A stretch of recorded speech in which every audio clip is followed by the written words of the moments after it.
عدد المحاولات اللي حاولت فك رموز اللغة المصرية القديمة كبير جدا، لكن أهم هذه المحاولات وأولها كان على يد العالم العربي أبو بكر بن وحشي النبطي، وهو كيميائي وعالم لغويات عاش في القرن الثالث الهجري في العراق،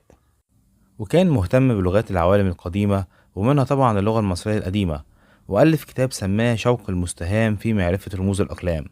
ولكنه لم يوفق في الفرضيات اللي بنى عليها نظرياته لفك رموز اللغة المصرية القديمة. وكنا اتكلمنا عن الموضوع دوت في حلقة علماء المسلمين على القناة عندنا هنا. وأثناء وجود الحملة الفرنسية في مصر، بيكتشف الضابط بيير فرانسوا بوشار حجر أسود موجود عليه نقوش غريبة. الحجر ده كان حجر رشيد، واللي كان هو مفتاح الشفرة اللي حلت ألغاز حضارة عظيمة مندثرة، هي الحضارة المصرية القديمة.